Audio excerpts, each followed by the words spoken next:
مسلک رضا حق کی ہے صدا، حشر تلک جاری رہے فیض رضا۔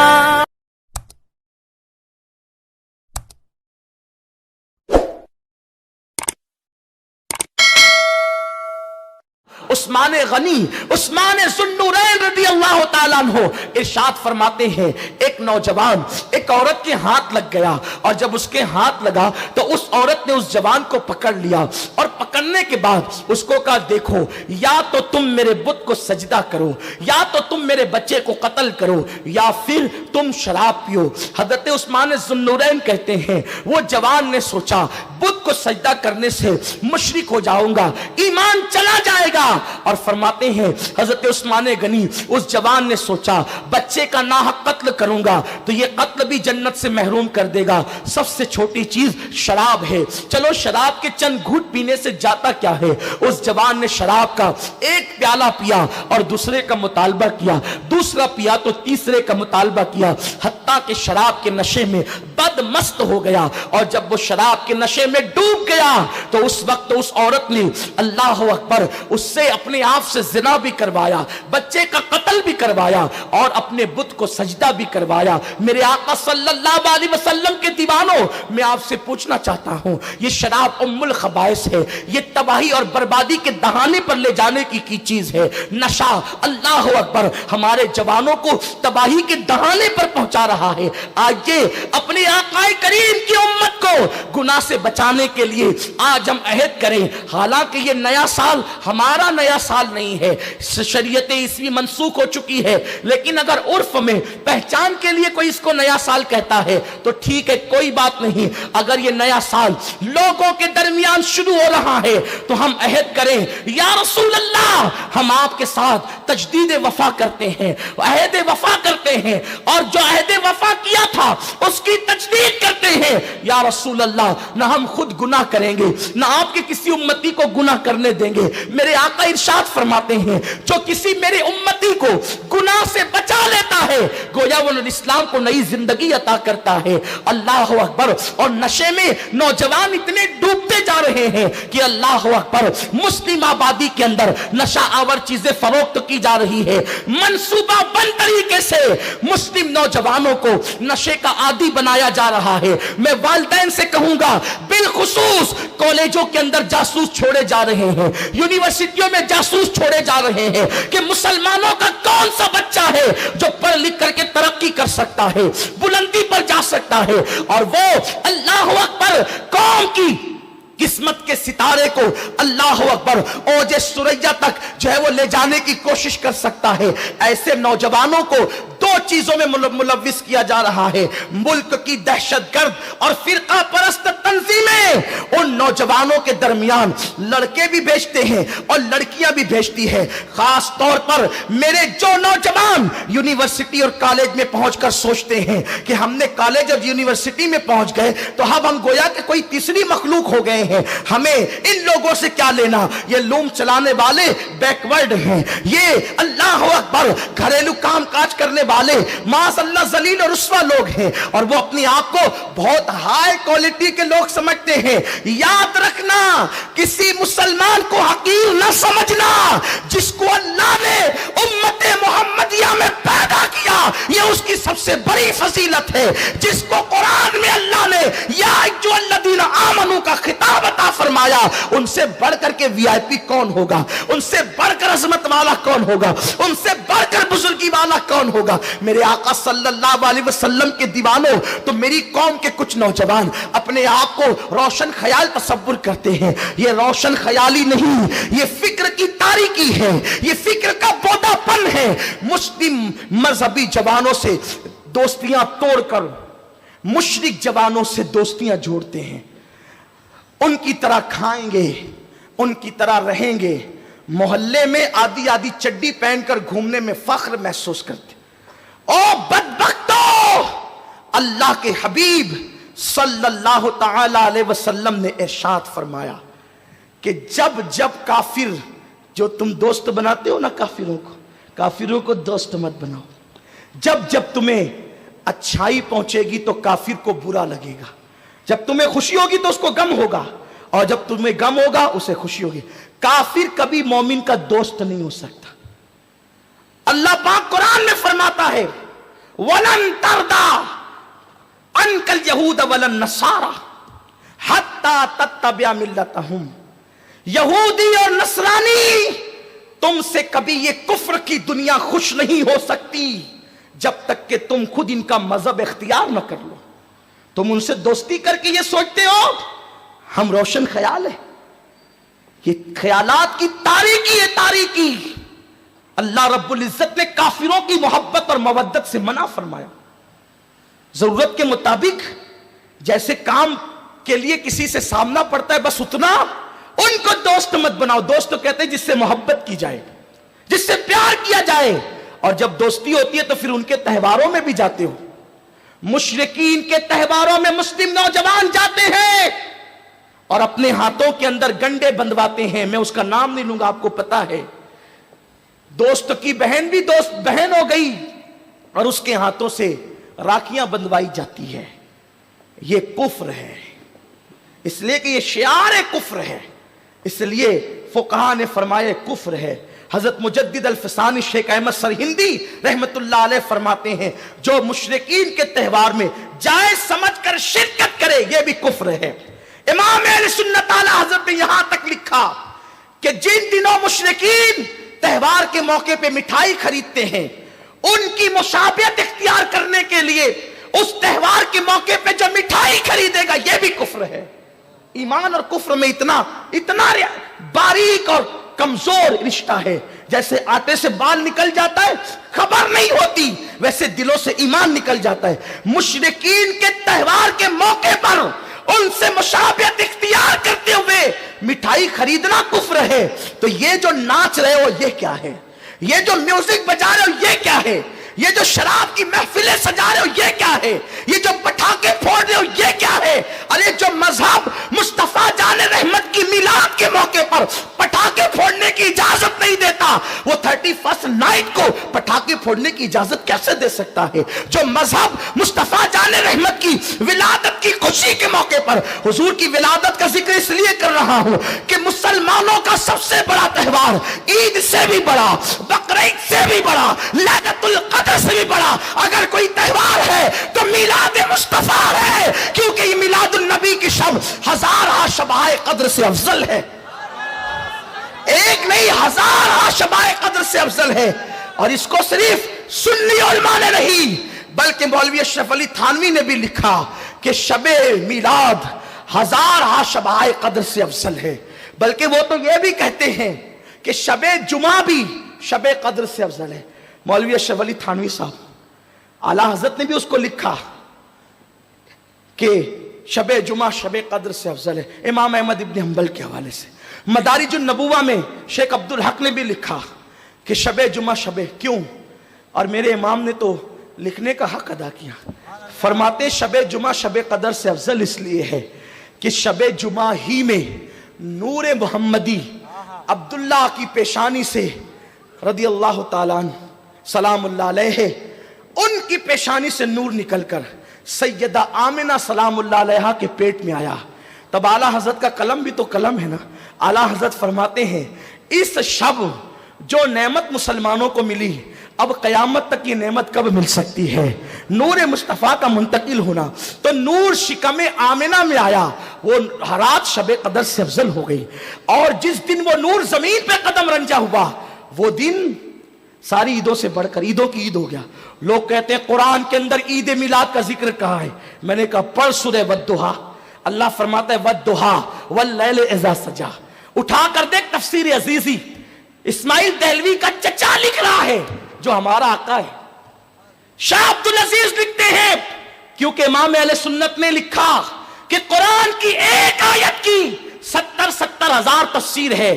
تو والضحیٰ واللیل اذا سجا کا مطلب شاہ عبدالعزیز یوں کہتے ہیں والضحیٰ کا مطلب یہ ہے حبیب جس صبح کو تو پیدا ہوا تیرے میلاد کی صبح کی قسم, اور جب تو معراج پر گیا تو تیرے جانے کی قسم. گویا کہ والضحیٰ واللیل بتا رہی ہے کہ تو آیا تو اس کی بھی قسم, تو گیا تو اس کی بھی قسم. نعرہ تکبیر, نعرہ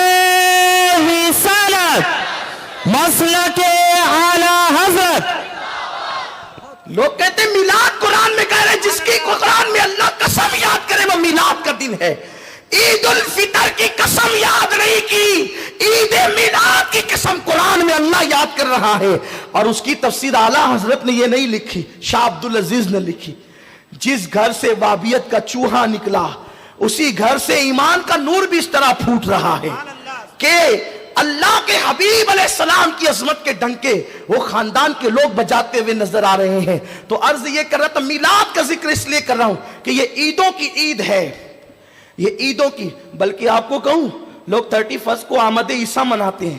اگر جناب عیسیٰ کی آمد ہو انشاءاللہ تو لوگ دیکھیں گے وہ بھی وہ دن منائیں گے جو دن ہم سنی میلاد کا مناتے ہیں، کیونکہ وہ دن بھی عیسیٰ کی عید کا دن ہے، موسیٰ کی عید کا دن ہے. یہاں ایک بات بھی عرض کروں، میں اپنی گفتگو کو آگے بڑھاؤں گا اور شارٹ کر کے ختم بھی کروں گا، لیکن بات آگے کیونکہ میلاد کا مہینہ گیا اور میرے آقا سرکار قادریت غوث العظم کا مہینہ آیا، تو بتانا چاہتا ہوں آپ کو، میلاد پہ بہتوں کو بخار آتا ہے، بہت سی مینٹیوں کو زکام ہوتا ہے کہ یہ میلاد کہاں سے لائے ہو، کہاں سے لائے ہو. ہم کہتے ہیں سن، 1.25 لاکھ انبیاء کبھی ایک عید پر متفق نہیں ہوئے، 1.25 لاکھ انبیاء کبھی ایک عید پر متفق نہیں ہوئے. عیسیٰ کی عید نزول دسترخوان، موسیٰ کی عید فرعونیوں سے نجات، یوسف کی عید قید خانے سے نکلنا اور مصر کے تخت پر بیٹھنا، یونس کی عید مچھلی کے پیٹ سے نکلنا، علیہ السلام. سب کی عیدیں الگ الگ تھی، لیکن اگر سارے انبیاء کسی عید پر جمع ہوتے ہیں تو وہ عید میلاد النبی ہے. بڑی ذمہ داری سے عرض کروں کیونکہ یہ ان کی بھی عید ہے. ان کی عید کیسے ہے؟ عید کہتے ہیں خوشی کے دن کو، اور وہ خوشی کا دن جو لوٹ کر آئے. جو خوشی کا دن، شادی عید نہیں ہو سکتی کیونکہ وہ کبھی خوشی کا دن لوٹ کر نہیں آتا. ایک بار دولہا بنا پھر دوبارہ نہیں بن سکتا، ہے نا؟ یہی ہوتا ہے. اور دوبارہ بنا تو وہ خوشی نہیں ہوتی، پھر بڑے ہنگامے بھی ہوتے ہیں، ہے نا یہی بات؟ تو اس لیے شادی کو عید نہیں کہتے، اس کو شادی کو شادی کہتے ہیں، ہے یہی بات. اسی طرح بیماری سے شفا مل جائے وہ عید نہیں ہوتی، خوشی کا دن ہو سکتا ہے. کیوں؟ وہ لوٹ کر نہیں آتا. پھر یہی تو ہے. پر جس دن شفا ملی اس دن کو ہم بھول بھی جاتے ہیں. جس دن بچہ پیدا ہوا ہمارا، وہ دن خوشی کا دن ہوتا ہے، عید کا نہیں ہوتا، کیونکہ وہ لوٹ کر نہیں آتا. عید اس خوشی کو کہتے ہیں جو لوٹ کر آئے، بار بار آئے اور اس کا جشن کیا جائے. تو عید میلاد النبی بار بار لوٹ کر آتی ہے نا، اور ہم ان کو جشن کے طور پہ مناتے ہیں. صحابہ نے بھی منائی. نعمت الکبریٰ میں صدیق اکبر کا قول ہے. صدیق اکبر کہتے ہیں جس نے میلاد پر 1 روپیہ خرچ کیا وہ ابو بکر کے ساتھ جنت میں جائے گا. لیکن میں اس پر کوئی تفسیرہ بھی نہیں کرتا، صرف اتنا بتانا چاہتا ہوں انبیاء کی بھی عید ہے، عید میلاد. یہی بات کر رہا تھا، آگے بڑھوں گا انشاءاللہ. یہ کیوں عید ہے اس کو ایک چھوٹی سی مثال کے ذریعے سمجھے. 1.25 لاکھ انبیاء ایک عید پر کبھی جمع نہیں ہوئے کم و بیش، عید میلاد پر سب جمع ہے. کیوں جمع ہے؟ اس لیے کہ یہ ان کے عید کا دن ہے، ان کے لیے خوشی کا دن. خوشی کا دن کیوں ہے؟ اس لیے کہ ایک چھوٹی سی مثال، یہ ہمارے احباب بیٹھے ہوئے ہیں، لوگ جو ہے رمضان شریف میں 29 روزے بڑے شوق سے رکھتے ہیں. 30واں روزہ لوگوں پہ بڑا بھاری پڑتا ہے. کیا ہوا؟ 29 روزے رکھے، 30ویں روزے کے حوالے سے بڑے ہنگامے ہونے لگے، رکھیں کہ نہیں رکھیں. ایسے میں یہ یہاں پر علامہ مفتی طاہر صاحب ہیں، ذمہ دار اور بھی علماء ہوں گے جو چاند کے معاملے میں جو ہے وہ فیصلے کرتے ہوں گے. ہمارے وقار بھائی آئے. وقار بھائی نے کہا مفتی صاحب عید کی تیاری نہیں کرنا ہے؟ کل عید نہیں پڑھانا آپ نے؟ کہا پڑھانا تو ہے لیکن کل نہیں، کیونکہ چاند ہوگا تو عید ہوگی نا. وقار بھائی نے کہا نہیں چاند ہو گیا. کہا کیا؟ کیسے چاند ہو گیا؟ کہا ہمارے پورے محلے میں بچے چلا رہے چاند ہو گیا، اور پورے بھیونڈی کے مارکیٹ بھر گئے چاند ہو گیا، اٹھیے عید منائیے. مفتی صاحب نے کہا وقار بھائی آپ اتنے ذمہ دار آدمی ہیں، ایسی بات نہیں کرو، آپ نے چاند دیکھا؟ وقار بھائی نے کہا میں نے نہیں دیکھا، مجھے شکیل بھائی نے کہا کہ چاند ہو گیا. مفتی صاحب نے کہا بیٹھو وقار بھائی، شکیل بھائی کو بلاؤ. شکیل بھائی آئے. ارے کیوں اس طرح بیٹھے ہو مایوس مایوس؟ کل عید ہے، اٹھو جشن کرو، مسجد کا لائٹ جلا دو اور اعلان کر دو کہ کل عید ہے. شکیل بھائی چاند ہوگا تو اعلان ہوگا نا. ارے ہو گیا چاند. کیسے ہو گیا؟ وہ بچے چلا رہے ہیں، سب طرف جشن کا سما ہے. ایسے چاند نہیں ہوتا، کروڑوں جشن ہو جائے تو تم نے چاند دیکھا؟ وقار بھائی کہتے ہیں آپ نے, ہاں میں نے وقار بھائی کو تو کہا, لیکن میں نے چاند نہیں دیکھا. چاند جناب ہمارے افتخار بھائی نے دیکھا ہے, کیونکہ انہوں نے مجھے بتایا. بولا افتخار کو, افتخار بھائی آئے, آ کر کے وہ بھی تھپی میں جمع ہو گئے کہ, اور وہ بھی کہتے ہیں کہ نہیں پورا محلہ چیخ رہ گئے بھی نگر میں دھوم مچی ہے چاند کی, تو نے دیکھا گا؟ نہیں میں نے نہیں دیکھا. ایسے میں ہمارے ذمہ دار ساتھی روہب رضا صاحب آئے. افتخار بھائی نے کہا کہ روہب بھائی نے مجھے بتایا کہ چاند ہوا ہے. کہا فون کرو روہب بھائی کو بلاؤ. روہب رضا صاحب آئے. ارے بھائی کیا بیٹھے ہو, بچوں کے لیے ٹیلر کے یہاں سے کپڑے نہیں لانا ہے, اتنی فرصت میں بیٹھے ہو, کیا ہو گیا تمہیں, کل عید نہیں کرنی ہے, دیکھو رات گزرتی جا رہی ہے, کیوں ایسے بیٹھ کے بیٹھے ہو مایوس مایوس, اٹھو چاند ہو گیا. اور روہب بھائی ایسے چاند تھوڑی ہوتا ہے, آپ نے چاند دیکھا؟ روہب بھائی نے کہا ہاں میں نے چاند دیکھا. تو یہ جو 3 4 5 جو تھپی میں جمع تھے نا, جو بڑھتے جا رہے تھے, گردن جھکتی جا رہی تھی, یا اللہ وقار بھائی سوچے تھے اللہ جو چاند دیکھا اس کو بھیج دے, ورنہ مفتی صاحب کے سامنے ساری زندگی نظر نہیں ملا سکوں گا, پوری زندگی بھیونڈی میں گلی میں چلنے کے قابل نہیں رہوں گا. لوگ کہیں گے جھوٹے ہیں مبلغ لوگ, جھوٹے جھوٹی چاند کی گواہی دیتے ہیں. شکیل بھائی سوچ رہے یا اللہ میں نے کیوں کہہ دیا تھا جو ہے وہ افتخار کو. افتخار بھائی بھی یہاں جمع ہو گئے. ایسے میں جب روہب بھائی آئے نا, روہب بھائی نے کہا میں نے الحمدللہ چاند دیکھا ہے, ہمارے محلے میں عام رویت ہوئی نظام پورا میں. تو اب مفتی صاحب نے کہا عید ہو گئی, چاند ہو گیا. اور یہ جتنے بیٹھے تھے تپی میں, جن کے دل دھک دھک کر رہے تھے, یہ بھی اچھل گئے. چلو اللہ نے عزت رکھ لی. چاند تو ہونا ہی تھا, ہوا ہی تھا, لیکن عزت رہ گئی. بتائیں جب آسمان کا چاند دیکھنے والا آتا ہے تو وہ جو سارے تھپی میں جمع ہوتے ہیں تو ان کی بھی عید ہو جاتی ہے اور پوری کائنات کی عید ہو جاتی ہے. ملانے کے لیے نہیں کہتا, سمجھانے کے لیے کہتا ہوں. تشبیہ دے رہا ہوں لیکن ملانے کے لیے نہیں, صرف سمجھانے کے لیے. حضرت آدم آئے تھے, قوم نے کہا عبادت کس کی کرے گا؟ اللہ کی. آپ نے اللہ کو دیکھا ہے؟ نہیں دیکھا. جس نے دیکھا ہے وہ آنے والا ہے. پھر شیش آ گئے اور کہا اللہ کی عبادت کرو, اور دیکھا ہے تم نے؟ نہیں. جس نے دیکھا ہے وہ آنے والا ہے. نوح آ گئے, اللہ کی عبادت کرو, تو نے دیکھا؟ نہیں دیکھا. جس نے دیکھا وہ آنے والا ہے. ابراہیم آئے, اسماعیل آئے, موسیٰ آئے, عیسیٰ آئے, اور کائنات کو پیغام دیتے رہے اللہ کی عبادت کرو. سب قوم پوچھتی رہی تم نے دیکھا ہے, لیکن عیسیٰ آسمان پہ اٹھا لیے گئے. 5.5 صدیاں بیت گئی. جب بھی نبیوں کا ذکر ہوتا تو کوئی کچھ کہتا, کوئی کچھ کہتا, کوئی کچھ کہتا. انبیاء قطار میں تھے اور عرض کرتے تھے مولا ہم نے کوئی جھوٹ تو نہیں کہا, کسی کے کہنے پر تیرے ہونے کی گواہی دی. اور اس وقت مصطفیٰ کریم مکے میں آئے تو اس وقت لوگوں کو کہا اللہ کی عبادت کرو, تو لوگوں نے کہا 1.25 لاکھ نے یہی کہا تھا اللہ کو تو نے دیکھا بھی ہے؟ حضور فرماتے ہاں میں دیکھ کر کے آ رہا ہوں, اس لیے تو گواہی دے. اللہ نعرہ تکبیر, نعرہ رسالت. ارے آسمان کا چاند دیکھنے والا آتا ہے تو کونین کی عید ہو جاتی ہے. جو خدا کو دیکھ کر کے آئے پھر اس دن کونین کی عید کیوں نہیں ہو سکتی؟ اسی لیے تو مفتی احمد یار خنیمی کہتے ہیں دلوں کے گلشن مہک رہے ہیں, یہ کیف کیوں آ جا رہے ہیں؟ کچھ ایسا محسوس ہو رہا ہے حضور تشریف لا رہے ہیں. نثار تیری چہل پہل پر ہزاروں عید ربیع الاول سوائے ابلیس کے جہاں میں سبھی تو خوشیاں منا رہے ہیں. تو میلاد النبی پر اتنی بڑی خوشی پر جب ہم شراب نہیں پیتے تو 31 پہ شراب کیوں؟ ہمارا مذہب ہمیں میلاد مصطفیٰ پہ